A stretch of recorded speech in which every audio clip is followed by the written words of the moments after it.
For me personally, LEGO Star Wars The Complete Saga was one of the greatest games of my childhood. Released in 2007 on PlayStation 3, Wii, Xbox 360 and Nintendo DS, and then later for PC and Mac, a compilation of LEGO Star Wars and LEGO Star Wars 2 for the previous gen consoles at the time. The game featured a condensed version of all 6 Star Wars movies that had been released, all in LEGO form and presented as a series of fun gameplay moments and puzzles. LEGO Star Wars The Skywalker Saga is essentially a complete remake of this game, built from the ground up for PS4, PS5, Xbox One, Xbox Series X/S, Nintendo Switch and PC, meaning this time not only will it feature the advancements of modern video game technology, but also Disney's 3 controversial additions to the Skywalker Saga, The Force Awakens, The Last Jedi and The Rise of Skywalker. In my opinion, if you're a fan of Star Wars or a fan of video games, or better yet, a fan of both, you should probably be more excited for this game than other big games coming out next year, like Far Cry 6 and Hitman 3, because what we know about this game looks so good, and in this video I'm going to be telling you why as I count down 5 reasons in no particular order you should be excited for LEGO Star Wars The Skywalker Saga. The Open World. For the first time in any LEGO Star Wars game, the Skywalker Saga is open world. The original LEGO Star Wars simply had the cantina, and while this was a fun place to mess around with the many characters you would unlock, it was a small and limited hub. In the Skywalker Saga, the whole Star Wars galaxy is free for you to explore, or the galaxy that is explored in the main 9 movies in any case. A whole 20 planets will be explorable to you in-game, such as Coruscant and Naboo from the prequel trilogy, Dagobah and Hoth from the original trilogy, and Jakku and Exegol from the sequel trilogy. Not only this, but ships like the Star Destroyers and battle stations like the Death Star will be freely explorable throughout the open world. The game will also expand and adapt depending on which time period of Star Wars you are playing in. For example, if you're playing during the prequels, expect to see a lot of Republic battlecruisers, clones, and Clone Wars related events. When playing during the originals, expect to see a lot of Star Destroyers, Stormtroopers, and Galactic Civil War events. And in the sequels, you expect to see a lot of First Order Star Destroyers, Resistance soldiers, and events from whatever conflict was in the sequel trilogy. The First Order / Resistance War. Really, points for creativity. Anyway, a changing and adaptive world is something that's already been implemented really well in Rockstar's smash hit Red Dead Redemption 2, and for a universe like Star Wars spanning over the time period that this game is, I think it's going to work really well. This could be the definitive way to explore the Star Wars universe. We haven't had a proper open world Star Wars game since the Old Republic MMO in 2011, if you count that as an open world game. And not only does this game provide us with a variety of places to explore, we can also explore them in a variety of time periods. Coruscant is going to look different if you explore it in episode 1, 5 or 7. You can get into dogfights travelling between planets, explore classic Star Wars landmarks, encounter members of the enemy faction as you explore the landscape. Make no mistake, the only thing separating this game from the latest open world games releasing is some Lego bricks. All 9 movies. If I could describe the first LEGO Star Wars game in 4 words, it would be great value for money, and it featured just 6 Star Wars movies with 6 short levels apiece, with no open world to connect in these areas. This iteration, however, features 9 Star Wars movies, and while there are just 5 levels for each movie for a total of 45 levels, they all look to be much bigger and much more detailed levels than what we experienced in the original game from 13 years ago.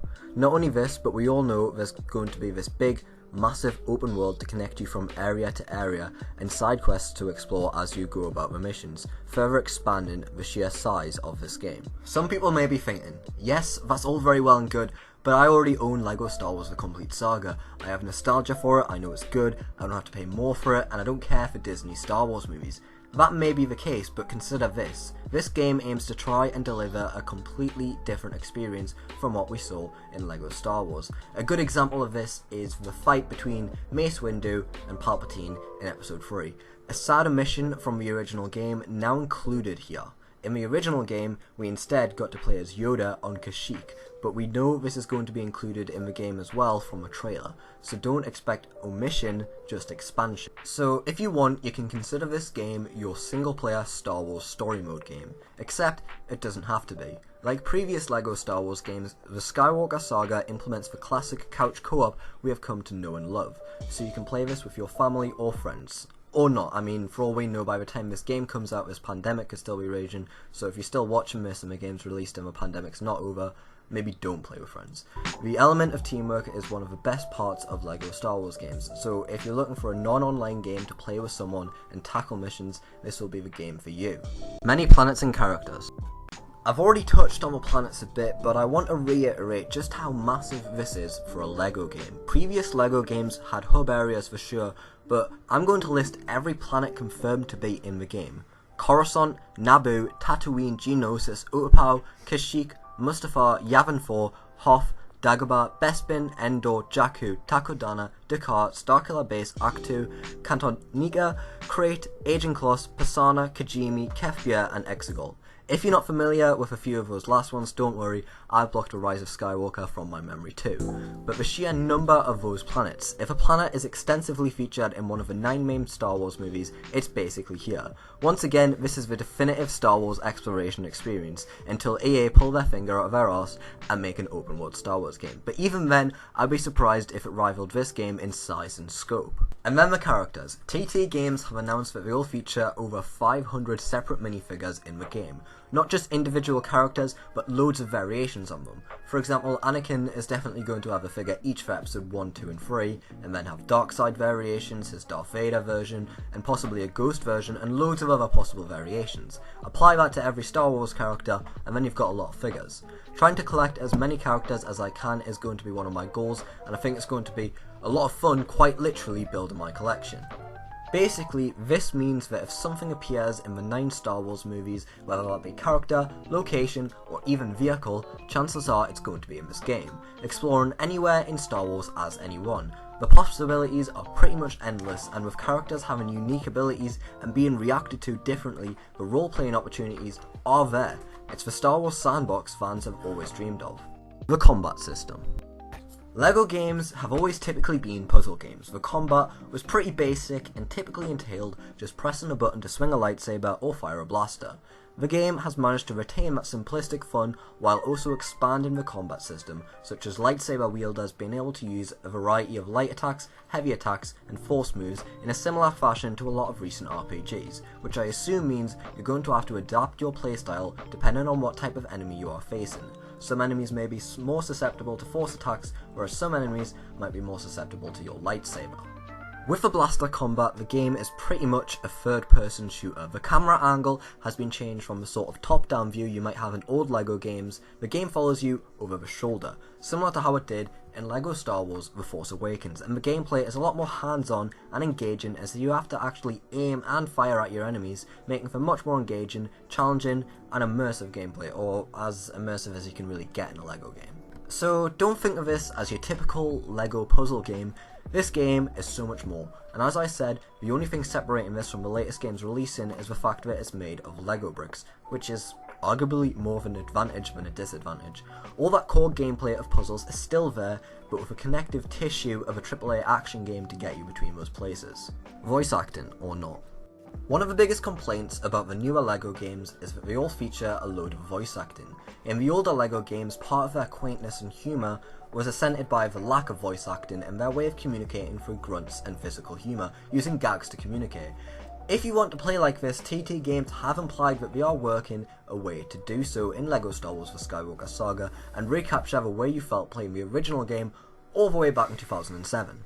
However, if you want to play the game in the newer style, featuring full Lucasfilm approved voice actors, including some returning stars of the movies, such as Billy Dee Williams as Lando Calrissian, that's also an option. You will be able to get the full story of the movies from playing like this, and it also provides the game with a lot of replayability. Maybe you'll play through the game at first with voice acting turned on, and then again with voice acting turned off. It's TT's respect for the original game and players that wish to play that way that stands out to me, and it shows that they have truly put a lot of time and effort into making this the biggest and best LEGO game they have ever developed and accommodating for a much bigger variety of players. This is them going the extra mile. When they really don't have to, players would be more than happy to play this game whether at voice acting or not. It's little details like this that give me complete confidence in the game. On the whole, LEGO Star Wars The Complete Saga is set to be an amazing game. Its huge open world Adaptation of all 9 movies, massive range of characters and locations, improved gameplay mechanics, and ability to tailor the game to the player's needs pose this as one of the biggest and personally one of my most hyped games of 2021. I didn't even talk about the game's beautiful graphics or how the game might work on PlayStation 5 and Xbox Series X with its SSD allowing for a much more seamless game, but no matter what console you're picking it up on, based on what we've seen, I couldn't recommend the game more. It looks better than pretty much anything we've seen released under EA's reign. It looks to be everything we've wanted from a Star Wars game, from a LEGO game, and I think it's going to be a smash hit when it releases in spring 2021. Thanks for watching the video, guys. If you did enjoy the video, drop a like and hit the subscribe button to see more videos discussing and reviewing video games. Click the notification bell to be informed when I upload. Share this video with your friends because it really does help me out. Drop a comment, let me know what you think of LEGO Star Wars The Skywalker Saga, whether you'll be getting it and what you're most excited for. And with that said, thanks again, guys, and I'll see you in the next one.